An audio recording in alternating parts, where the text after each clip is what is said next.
इस वीडियो में नीमा की दादी पाठ को पढ़ेंगे व उसके अभ्यास प्रश्नों के उत्तर करेंगे।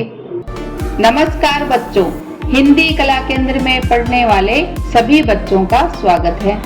अगर आप इस चैनल पर नए हैं तो सबसे पहले इसको सब्सक्राइब करें व बेल आइकन को दबाना ना भूलें ताकि नए वीडियो का नोटिफिकेशन सबसे पहले आपको मिले।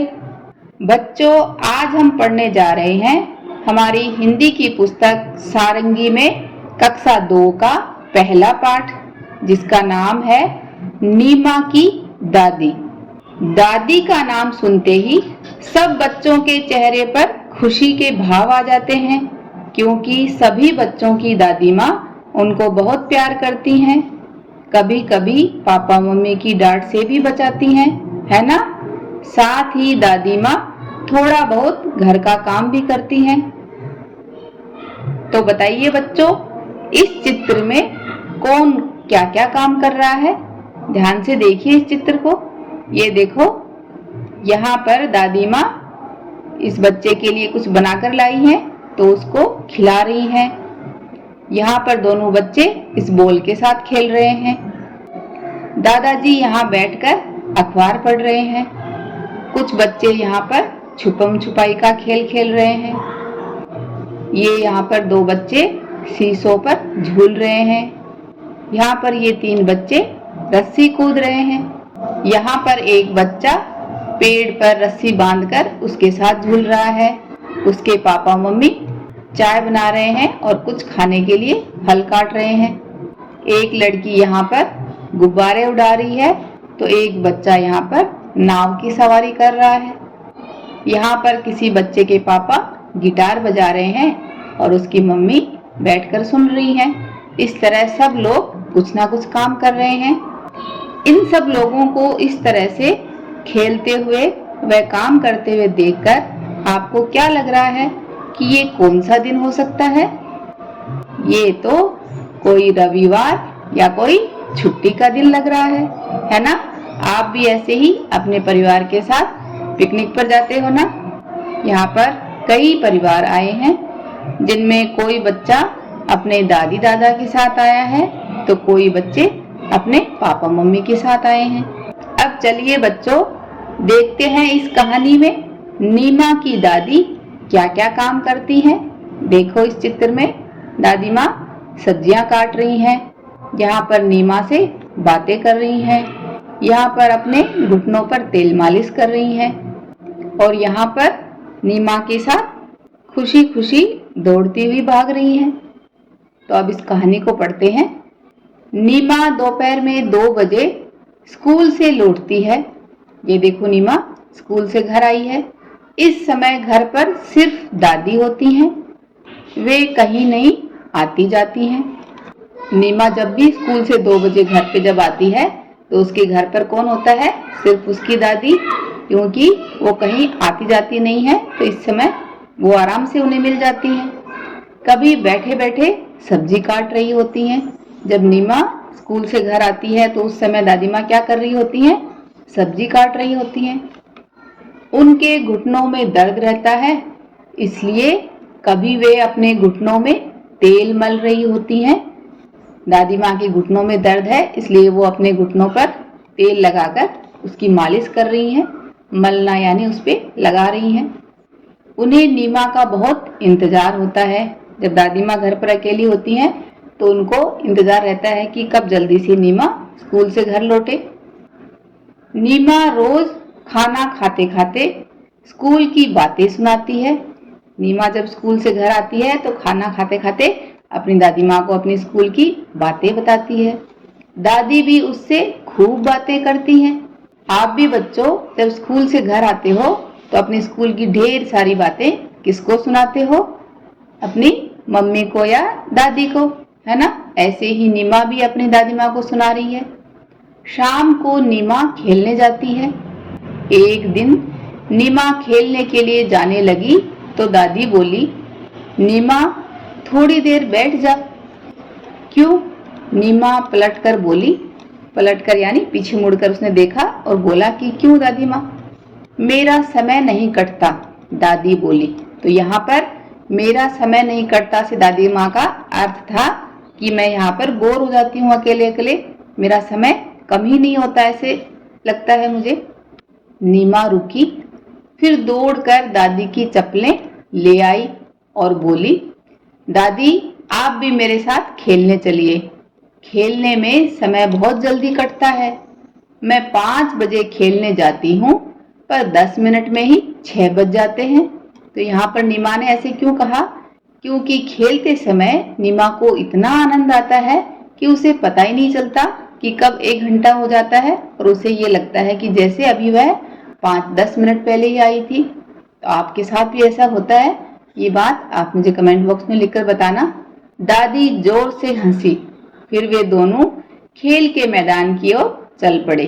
तो दादी माँ भी नीमा के साथ खेल के मैदान की ओर चल पड़ी। तो इस कहानी से हमने जाना कि किस तरह से नीमा की दादी माँ नीमा की देखभाल करती हैं। ऐसे ही बच्चों, आपकी दादी माँ क्या क्या काम करती हैं, ये बात आप मुझे कमेंट बॉक्स में लिखकर बता सकते हो। इस कहानी को लिखा है शशि सबलोक ने। अब इस कहानी के अभ्यास प्रश्नों को देखते हैं। नीमा की दादी घर पर ही क्यों रहती हैं? तो नीमा की दादी एक तो अभी बूढ़ी हो चुकी हैं, दूसरा नीमा की दादी के घुटनों में दर्द रहता है, इसलिए वह घर पर ही रहती हैं। मैदान में जाकर दादी ने क्या किया होगा? अब नीमा के बोलने से दादी माँ भी मैदान में चल पड़ी, लेकिन बेचारी के घुटनों में दर्द होता है, अभी उम्र भी हो गई, तो उन्होंने क्या किया होगा? उन्होंने मैदान में जाकर बैठे बैठे बच्चों को खेलते हुए देखा होगा। नीमा कहती है, मैं 5 बजे खेलने जाती हूँ पर 10 मिनट में ही 6 बज जाते हैं। क्या आपके साथ भी ऐसा होता है? तो बताओ बच्चों। जी हाँ, मेरे साथ भी ऐसा होता है, क्योंकि जब हम किसी काम को बहुत चाव से और खुश होकर करते हैं तो हमें समय का पता ही नहीं चलता। आप स्कूल से घर जाकर अपना समय कैसे बिताते हैं? तो ये बच्चों आप अपने हिसाब से बताओ। जैसे गृह कार्य करना, टीवी देखना, खेलना व दादा दादी जी के साथ बातें करना। नीचे दिए गए प्रश्नों के उत्तर लिखिए। इस कहानी में कौन कौन है? तो इस कहानी में एक तो नीमा थी और एक उसकी दादी। नीमा स्कूल की बातें अपनी दादी को बताती है। आप स्कूल की बातें किसे बताते हैं? तो ये बच्चों आप अपने हिसाब से बताओ। आप अपनी बातें अपनी मम्मी को बताते हो या अपने बड़े भाई बहनों को बताते हो। मैं अपनी स्कूल की बातें मम्मी को बताती हूँ। इस कहानी में नीमा और दादी हैं। नीमा का नाम न से शुरू होता है और दादी का द से।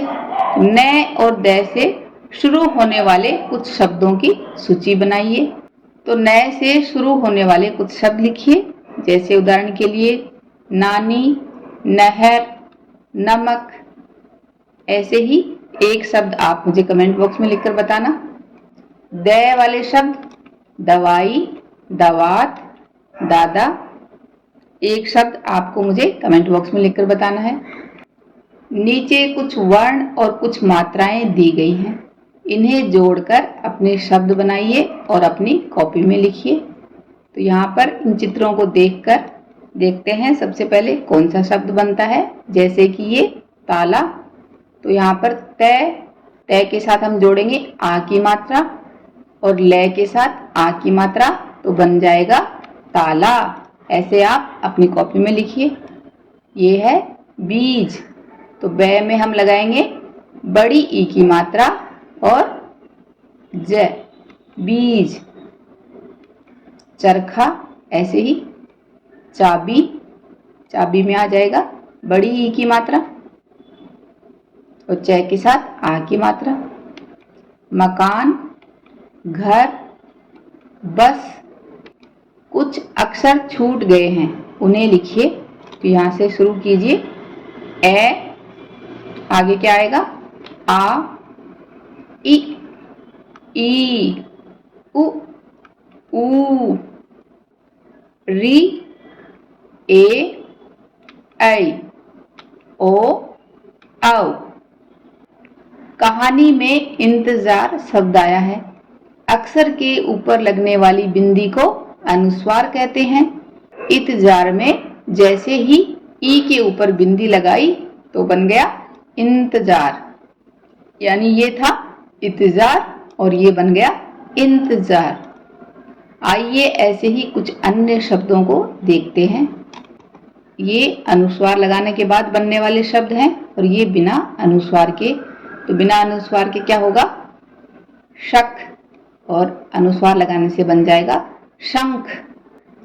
पतंग, पतंग। बदर, तो ये अनुस्वार लगाने से बन जाएगा बंदर। मदिर, मंदिर। अगूर, अंगूर। तो देखा अनुस्वार लगाने से शब्द कितना सुंदर बन जाता है। तो देखा बच्चों, अनुस्वार लगाने से शब्द में कितना अंतर आ जाता है। बच्चों इस कहानी को एक बार फिर से पढ़ें व समझें। उम्र के साथ घुटनों में दर्द क्यों होता है, इस बारे में अपने बड़ों से पता करें। साथ ही बच्चों के लिए शाम के समय बाहर खेलना बहुत जरूरी है। तो आप भी बच्चों टीवी कंप्यूटर को छोड़िए और रोज शाम को 1 घंटा बाहर खेल कर आना है। सुझाव व सुधारों के लिए कमेंट बॉक्स में लिखें। अगर हमारे वीडियो बन ही रहे हैं आपके फेवरेट, तो फिर क्यों ना करें इनको लाइक, शेयर व सब्सक्राइब। धन्यवाद।